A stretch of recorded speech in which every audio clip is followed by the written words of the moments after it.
আউযুবিল্লাহি মিনাশ শাইতানির রাজিম বিসমিল্লাহির রহমানির রহিম। আইডিয়াল কলেজের সুপ্রিয় শিক্ষার্থী বন্ধুরা, কেমন আছো সবাই? আল্লাহর রহমতে অশেষ মেহেরবানিতে মনে হয় সকলেই ভালো আছো। এর জন্য আল্লাহর কাছে শুকরিয়া। আমিও ভালো আছি, এর জন্য আল্লাহর কাছে শুকরিয়া। বন্ধুরা, আমি মোহাম্মদ মুশফিকুর রহমান, প্রভাষক, অর্থনীতি বিভাগ, আইডিয়াল কলেজ, ধানমন্ডি, ঢাকা। আজকে তোমাদের সামনে উপস্থিত হয়েছি একাদশ এবং দ্বাদশ শ্রেণীর প্রথম পত্রের অর্থনীতি প্রথম পত্রের একটি ক্লাস নেওয়ার জন্য। বন্ধুরা, আজকে তোমাদের সামনে আমি তৃতীয় অধ্যায় থেকে একটি লেকচার রেডি করেছি। তৃতীয় অধ্যায় হচ্ছে উৎপাদন ব্যয় ও আয়। এর আগে একটি লেকচার দিয়েছি এই অধ্যায় থেকে, আজকে হচ্ছে এই অধ্যায় দ্বিতীয় লেকচার। বন্ধুরা, এই অধ্যায় থেকে আমরা আজকে এটা গাণিতিক সমস্যার সমাধান দেখব, অর্থাৎ 3 এবং 4 মার্কসের যে কোশ্চেনগুলো থাকে এই কোশ্চেনগুলোর আমরা একটা সমাধান দেখব। চট্টগ্রাম বোর্ড 2017 সালে গাণিতিক সমস্যাটা এসেছিল। উৎপাদনের একক দেয়া আছে আর মোট ব্যয় দেয়া আছে। এখান থেকে বলেছে যে এমসি রেখা আঁকো। 2 নম্বর বলছে এসি ও এমসি এর সম্পর্ক, অর্থাৎ এমসি বলতে মার্জিনাল কস্ট রেখা অঙ্কন করো। 2 নম্বর হচ্ছে অ্যাভারেজ কস্ট ও মার্জিনাল কস্টের সম্পর্ক। তো বন্ধুরা, এটা খুবই ইজি একটা কোশ্চেন, কিন্তু দেখতে যদিও তোমরা অনেক ক্রিটিক্যাল মনে হচ্ছে, কিন্তু কোশ্চেনটা খুবই ইজি। তোমরা যদি আমার লেকচারের সাথে ভালোভাবে লেগে থাকো, অর্থাৎ লেকচারটা ভালোভাবে মনোযোগ সহকারে শুনো এবং ভালোভাবে অনুধাবন করো, তাহলে কোশ্চেনের অ্যান্সার করা খুবই ইজি হয়ে যাবে। বিশেষ করে একাদশ এবং দ্বাদশ শ্রেণীর যারা পরীক্ষার্থী আছো তারা খুব ভালো করে লেকচারটা ফলো করো, ইনশাল্লাহ উপকৃত হবে। প্রথমত আমরা দেখি যে এমসি রেখা অঙ্কন করো। এমসি রেখা অঙ্কন করো। এমসি রেখা কি এটা আগে আমাকে জানতে হবে যে এমসি মার্জিনাল কস্ট হচ্ছে অতিরিক্ত এক একক দ্রব্য উৎপাদন করতে মোট ব্যয় যতটুকু বাড়ে তাকে প্রান্তিক ব্যয় বলে। বন্ধুরা, অতিরিক্ত এক একক উৎপাদন করতে মোট ব্যয় যতটুকু বৃদ্ধি পায় তাকে কি বলা হচ্ছে? মার্জিনাল ব্যয়। মনে করি আমার 50 একক দ্রব্য উৎপাদন করাই আছে, তার উৎপাদন খরচ 5,000 টাকা। এখন আরো 1 একক দ্রব্য বৃদ্ধি করব। 1 একক দ্রব্যের দাম কত? 500 টাকা। তাহলে কত একক হলো? 51 একক। কত? 51 একক। মোট ব্যয় কত হলো? 5,500 টাকা। তাহলে কতটুকু বৃদ্ধি পেল? 1 এককের জন্য 500 টাকা বৃদ্ধি পেল, অর্থাৎ মোট ব্যয়ের পরিবর্তন হলো। কতটুকু পরিবর্তন? 5,000 থেকে 5,500 হলো। এই পরিবর্তনটাকেই বলা হচ্ছে কি? প্রান্তিক ব্যয়। প্রান্তিক ব্যয়কে আমরা এভাবে লিখতে পারি, অর্থাৎ এমসি প্রান্তিক ব্যয় সমান সমান del TC by del Q. Del বলতে পরিবর্তনকে বোঝাচ্ছে, আর টিসি বলতে টোটাল কস্ট, ডেল বলতে পরিবর্তন, কিউ বলতে মোট উৎপাদনকে বোঝাচ্ছে।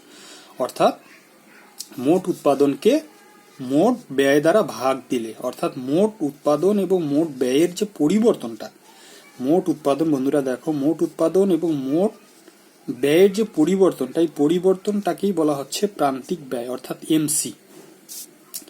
এখন আসি এমসি রেখা অঙ্কন। দেয়া আছে একটা চিত্র, অর্থাৎ সূচি। এই যে উপরের যে সূচিটা দেয়া আছে, এই সূচি থেকে আমি কি করব? আগে প্রান্তিক ব্যয় বের করব। প্রান্তিক ব্যয় কিভাবে বের করা যায়? বন্ধুরা দেখো, সূচি দেয়া আছে, সূচিতে দেয়া আছে উৎপাদনের একক এবং মোট ব্যয়। মোট ব্যয় থেকে আমরা প্রান্তিক ব্যয় নির্ণয় করতে পারি। প্রথম যে সংখ্যাটা আছে, অর্থাৎ 1 একক মোট ব্যয় হয়েছে 10 টাকা, এটা কি থাকবে? কনস্ট্যান্ট থাকবে। দ্বিতীয় একক প্রান্তিক ব্যয় বের করার নিয়ম হচ্ছে যে দ্বিতীয় অপশন থেকে প্রথম অপশন বিয়োগ, অর্থাৎ কত আছে? 18 মাইনাস 10। প্রথম 10 তো ঠিকই আছে, তার পরের অপশন বের করতে গেলে দেখো 18 থেকে 10 বিয়োগ দিতে হবে। এই যে 18 থেকে 10 বিয়োগ দিলে কত পাওয়া যাবে? 8। এটা হচ্ছে মার্জিনাল কস্ট। এইটাই এই যে লেখানো হয়েছে 8। আর আবার দেখো 24 থেকে 18 বিয়োগ দিয়েছি, 24 থেকে 18 বিয়োগ দিলে 6 পাওয়া যাবে। 32 থেকে 24 বিয়োগ দিলে কত পাওয়া যাবে? 8 পাওয়া যাবে। 45 থেকে 32 বিয়োগ দিলে 13 পাওয়া যাবে। বন্ধুরা, এই মোট ব্যয় থেকে আমাদের মার্জিনাল ব্যয় বের হয়ে গেল। কোনো অসুবিধা? মনে হয় কোনো অসুবিধা হওয়ার কথা না। কারণ হচ্ছে প্রথমটা কনস্ট্যান্ট থাকবে অর্থাৎ 10 10ই ঠিক থাকবে, দ্বিতীয়টা যেটা থাকলো মোট ব্যয়ের যে দ্বিতীয় অপশনটা অর্থাৎ দ্বিতীয় এককের জন্য 18 টাকা মোট ব্যয় হয়েছে অর্থাৎ খরচ হয়েছে, এই দ্বিতীয় 18 টাকার থেকে 10 টাকা বিয়োগ দিলে 8 টাকা পাওয়া যাবে, 24 টাকার থেকে 18 টাকা বিয়োগ দিলে 6 টাকা পাওয়া যাবে, 32-এর থেকে 24 বিয়োগ দিলে 8 পাওয়া যাবে, 45 থেকে 32 বিয়োগ দিলে 13 পাওয়া যাবে। এখন আমরা কি করব, এমসি রেখা অঙ্কন করব। বন্ধুরা দেখো, উপরের সূচি হতে নিম্নে একটি প্রান্তিক ব্যয় রেখা অঙ্কন করা যায়। দেখো বন্ধুরা, ও এক্স অক্ষে উৎপাদনের একক, ওয়াই অক্ষে অর্থাৎ লম্ব অক্ষে প্রান্তিক ব্যয় দেখানো হয়েছে। তাহলে প্রান্তিক ব্যয় কত আছে, সর্বোচ্চ 13। দেখো 1 2 3 4 5 6 7 8 এভাবে 13 পর্যন্ত নেওয়া হয়েছে। আর উৎপাদনের একক কত আছে, 1 থেকে 5। তাহলে ভূমি অক্ষে কত আছে, 1 2 3 4 এভাবে 5 পর্যন্ত নেওয়া হয়েছে। তাহলে ভূমি অক্ষে উৎপাদনের একক, লম্ব অক্ষে প্রান্তিক ব্যয় দেখানো হয়েছে। উৎপাদনের একক যখন 1 টাকা, 1 একক, প্রান্তিক ব্যয় তখন 10 টাকা। দেখো বন্ধুরা, যখন 1 একক উৎপাদন তখন প্রান্তিক ব্যয় কত, 10। এটা যোগ করে দিয়েছি। প্রান্তিক ব্যয় এবং উৎপাদনের একক দুটোর মধ্যে সমন্বয় করেছে কি বিন্দু, এ বিন্দু। অর্থাৎ উৎপাদনের একক এবং প্রান্তিক ব্যয়ের মধ্যে যোগ করে যে বিন্দুটা পাওয়া যাবে সেটা হচ্ছে সমন্বয়কারী বিন্দু অর্থাৎ এ বিন্দু।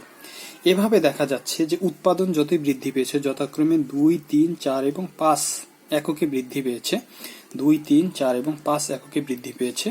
প্রান্তিক ব্যয় কত হয়েছে তখন দেখো, যথাক্রমে 8 হয়েছে, 6 হয়েছে, তারপরে আবার 8 হয়েছে, আবার 13 হয়েছে। দেখো বন্ধুরা, যেটা দ্বিতীয় এককে কত হয়েছে, দ্বিতীয় একক যখন তখন 8 হয়েছে, এই যে দ্বিতীয় একক 8, যে বিন্দু দ্বারা বি বিন্দু দ্বারা দেখানো হয়েছে। তৃতীয় একক সেটা কত, 6। এই যে বন্ধুরা, তৃতীয় এককে যখন তৃতীয় একক তখন 6, তখন এই 6 বিন্দু সি দ্বারা দেখানো হয়েছে। আবার চতুর্থ একক যখন তখন কত, 8, এটা আবার ডি বিন্দু দ্বারা দেখানো হয়েছে। পঞ্চম একক যখন তখন কত, 13 প্রান্তিক ব্যয়। পঞ্চম একক যখন উৎপাদন একক 5, তখন প্রান্তিক ব্যয় কত, 13। এই বিন্দুটা ই বিন্দু দ্বারা দেখানো হয়েছে। এখন উৎপাদনের একক এবং প্রান্তিক ব্যয়ের সংযোগকারী বিন্দু A B C D E যোগ করে যে রেখাটি পাওয়া যাচ্ছে সেটাই হচ্ছে এমসি রেখা। এভাবে বন্ধুরা বর্ণনাটা দিয়ে দিবা, বর্ণনা দিলেই আমরা এখান থেকে এমসি রেখা পেয়ে গেলাম। তাহলে আমাদের মোটামুটি 1 নম্বর 3 মার্কসের কোশ্চেনের অ্যান্সার হয়ে গেল। এখন আমরা যাব 4 মার্কসের কোশ্চেন, যেটা আছে সি এবং এমসির মধ্যে যে সম্পর্ক। বন্ধুরা একটু লক্ষ্য করো, আমরা এমসি কি এটা বুঝে গেলাম। এখন আমরা দেখব যে এসি কাকে বলে, অর্থাৎ গড় ব্যয় কাকে বলে, তারপরে দুটার মধ্যে সম্পর্ক দেখব।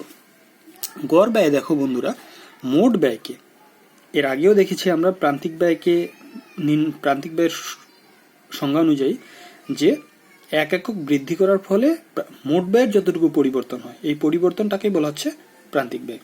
এখানেও দেখো বন্ধুরা, মোট ব্যয়কে উৎপাদনের পরিমাণ দ্বারা ভাগ করলে গড় ব্যয় পাওয়া যায়। এই যে এটা হচ্ছে কি, মোট ব্যয়। টিসি কে কি করব, উৎপাদনের পরিমাণ দ্বারা ভাগ দেব, ভাগ দিলে যা পাওয়া যাবে তাই হচ্ছে গড় ব্যয়। অর্থাৎ মোট ব্যয়কে উৎপাদনের পরিমাণ দ্বারা ভাগ করলে গড় ব্যয় পাওয়া যায়।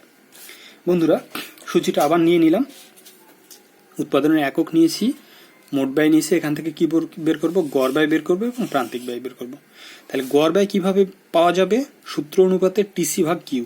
টিসি ভাগ কিউ, টিসি কত, 10 ভাগ কত, 1, উৎপাদনের পরিমাণ 1। তাহলে 10 ভাগ 1, ভাগ দিলে কত, 10কে 10। 18 ভাগ 2, 18কে 2 দ্বারা ভাগ দিলে কত পাওয়া যাবে, 9। 24কে 3 দ্বারা ভাগ দিলে কত পাওয়া যাবে, 3 8 24। 32কে 4 দ্বারা ভাগ দিলে কত পাওয়া যাবে, 8 4 8 32। 45কে 5 দ্বারা ভাগ দিলে কত পাওয়া যাবে, 5 লং 45। অর্থাৎ বন্ধুরা মোট কথা হচ্ছে এভাবে ভাগ দিতে হবে, অর্থাৎ 10 ভাগ 1 সমান সমান 10। তারপরে কত, 18 ভাগ 2 সমান সমান 9।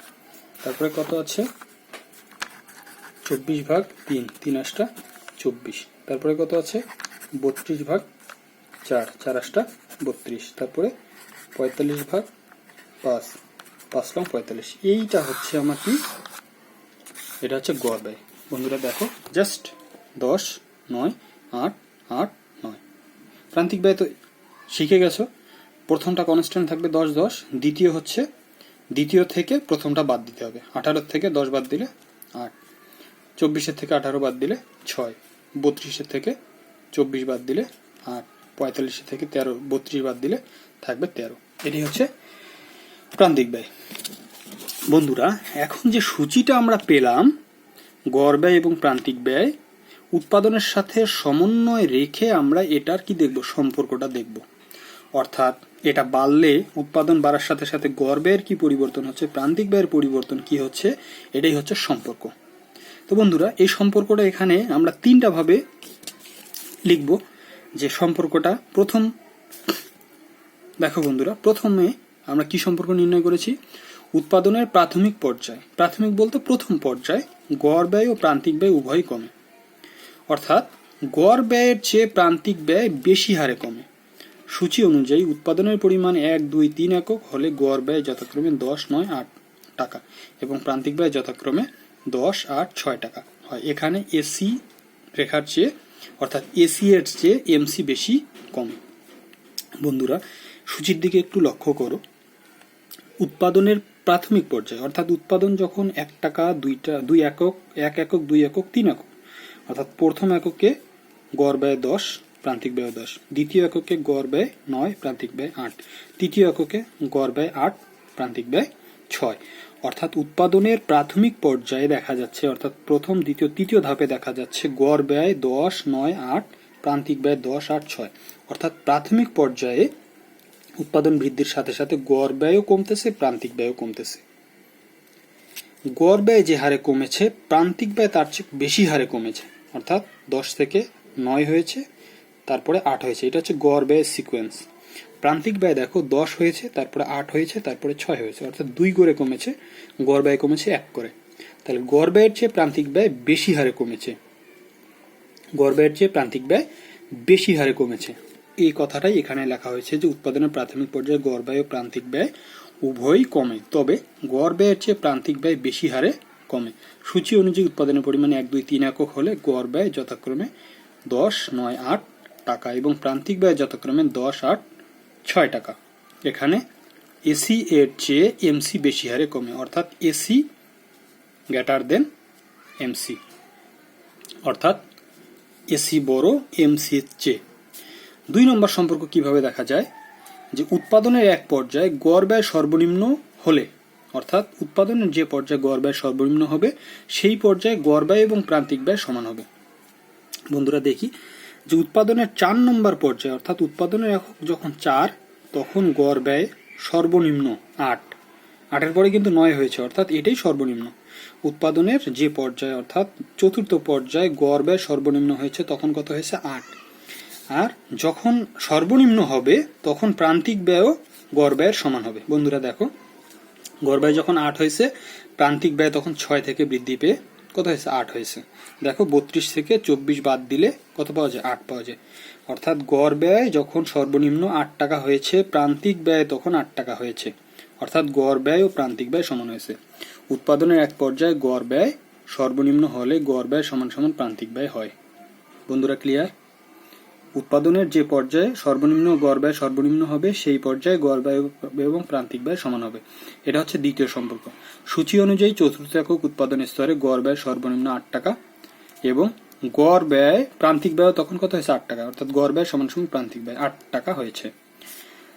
তৃতীয় সম্পর্ক দেখো বন্ধুরা, উৎপাদনের পরিমাণ আরো বাড়ালে গড় ব্যয় ও প্রান্তিক ব্যয় উভয়ই বাড়ে, তবে গড় ব্যয়ের চেয়ে প্রান্তিক ব্যয় বেশি হারে বাড়ে। সূচি অনুযায়ী উৎপাদন একক যখন 5, তখন গড় ব্যয় 9 টাকা এবং প্রান্তিক ব্যয় 13 টাকা হয়। এখানে এসি লেস দেন কি হয়েছে, এমসি হয়েছে। বন্ধুরা এখানে দেখো যে উৎপাদনের একক কত হয়েছে, 1, 2, 3, 4 এই পর্যন্ত হয়ে গেছে। উৎপাদনের একক যখন আরো বাড়ানো হয়েছে, অর্থাৎ পঞ্চম একক হয়েছে, তখন দেখো গড় ব্যয় কত হয়েছে, বৃদ্ধি পেয়েছে, 8 থেকে 9 হয়েছে। প্রান্তিক ব্যয় কত হয়েছে, 8 থেকে 13 হয়েছে, অর্থাৎ গড় ব্যয়ের চেয়ে প্রান্তিক ব্যয় বেশি হারে বৃদ্ধি পেয়েছে। বন্ধুরা সেই কথাটি এখানে লেখা হয়েছে, উৎপাদনের পরিমাণ আরো বাড়ালে গড় ব্যয় এবং প্রান্তিক ব্যয় উভয় বাড়ে, তবে গড় ব্যয়ের চেয়ে প্রান্তিক ব্যয় বেশি হারে বাড়ে। সূচি অনুযায়ী উৎপাদন যখন 5 একক, গড় ব্যয় 9 টাকা, প্রান্তিক ব্যয় 13 টাকা, অর্থাৎ গড় ব্যয় বেড়েছে 1 টাকা, প্রান্তিক ব্যয় বেড়েছে 13 টাকা। এই বিষয়টাই এখানে দেখানো হয়েছে।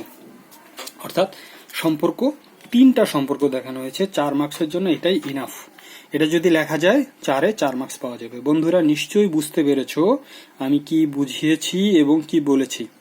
নিশ্চয়ই যতটুকু বুঝেছো আজকে এই ক্লাসটুকু বাসায় প্র্যাকটিস করো।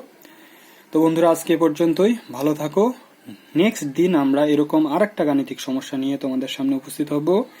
ততক্ষণ ভালো থাকো, সুস্থ থাকো। আজকের মতো বিদায়। আসসালামু আলাইকুম।